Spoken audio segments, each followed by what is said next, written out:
to another episode of What's Gonna Break Next on this 240SX.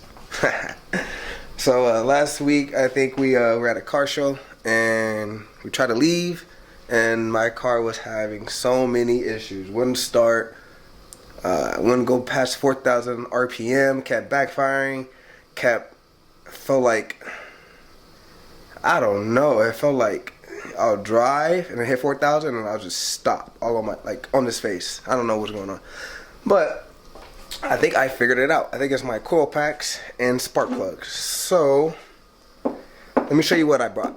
We're gonna switch the way it looks, because right now I have the coil packs on top of the car and I don't like that. It looks messy, too much wires, too many wires for me. And yeah, so I'm gonna put it back to the OEM way of how it looks with the OEM coil pack cover. So let me show you guys what I got. So let's start off with this first. I got this bracket from CX Racing. This is a bushing or shim spacer, whatever you want to call it. This is the fasteners. They're gonna screw in, put this on top, and then this is on top of that. Then we're gonna go over to the spark plugs. BKR 8 EIX. I got 6 of those.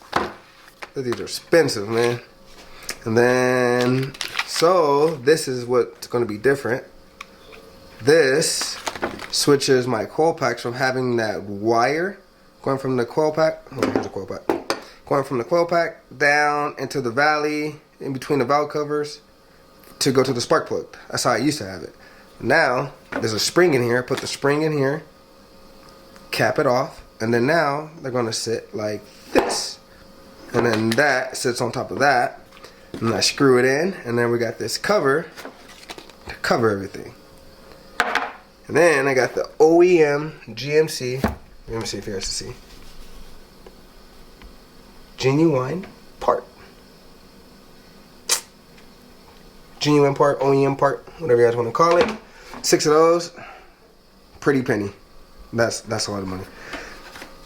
The only thing that's weird, when I had my RB20, I swear this thing was metal and this is plastic. But it's been about 5-6 years since I had my RB20, so I could be wrong.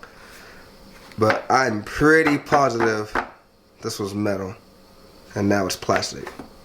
Well, I guess it's weight reduction, so yeah. And oh, I got something else. I don't know if it's true or not, but I found out how to test a spark plug with a ohms reader.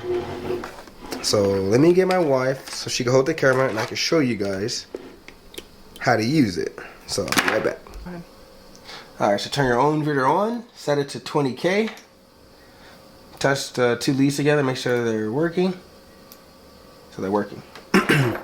So you can go to the batch spark plug, put 1 lead on the tip or up here on the metal, then the other spark or the other lead at the tip of the other end. And this is the one that was in the car, so it doesn't read. So if you grab the new one, same thing, it should read 4 to 5 ohms. 4.77. 4.76. So basically in this spark plug, I believe what I read is that there's a metal rod going through and it has a resistor. So either the resistor is cracked, broken, or worn out. So it's not reading anymore. So this spark plug is bad. And the new one would read 4 to 5, and after whatever how many miles you drive, the ohms they'll read lower, read 3 ohms, 2 ohms, 1 ohms, and then your spark will be bad. I think that's how it goes. That's what I read, and it makes sense because this one looks jacked up. This one's new and actually reading, so hopefully this is why my car was messing up.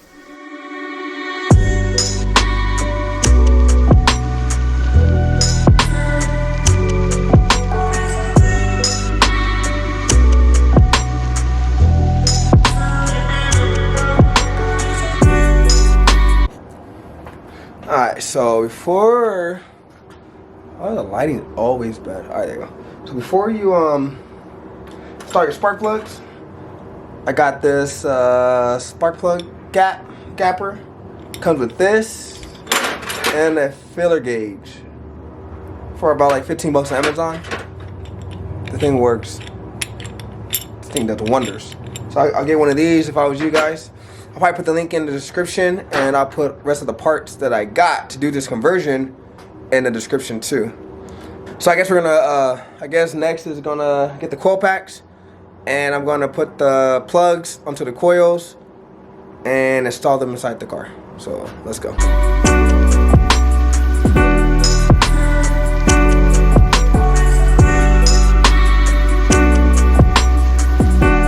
Okay, so another thing you're gonna have to do is this bracket. You're gonna have to pry this bracket off so it is smooth like this.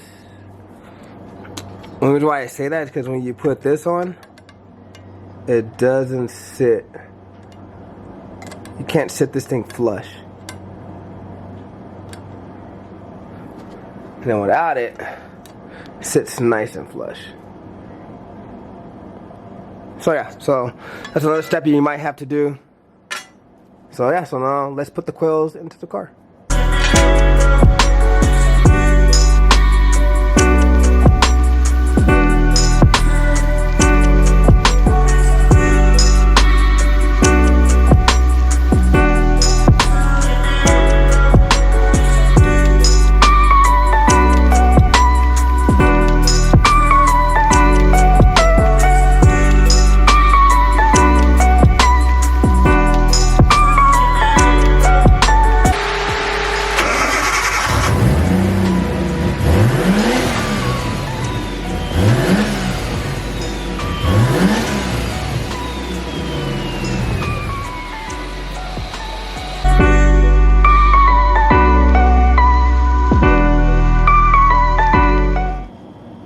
Yo, this engine bay looks like an RB25 now. Dude, this looks way cleaner than the last setup. Now I gotta clean all of that up. That is ugly, but work in progress. This is the right step in the right direction to getting this engine bay looking pretty clean. Yeah, I am so happy with this. Oh! Alright, there you guys go. Engine bay looks a lot cleaner. Man, I am happy with it. I don't know, man. I feel like that valve cover used to be metal. Maybe it was only metal on the RB20, and then they switched it to plastic on the 25, but I don't know, man. It feels a little cheap, but it looks good, though. Can't complain. Hopefully, that's the reason why my car was misfiring and not starting. Yeah, so I'll know in a couple days. But yeah, thank you guys for tuning in. Please like, comment, subscribe. And if you're new to the channel, please hit that subscribe button. Catch you guys later.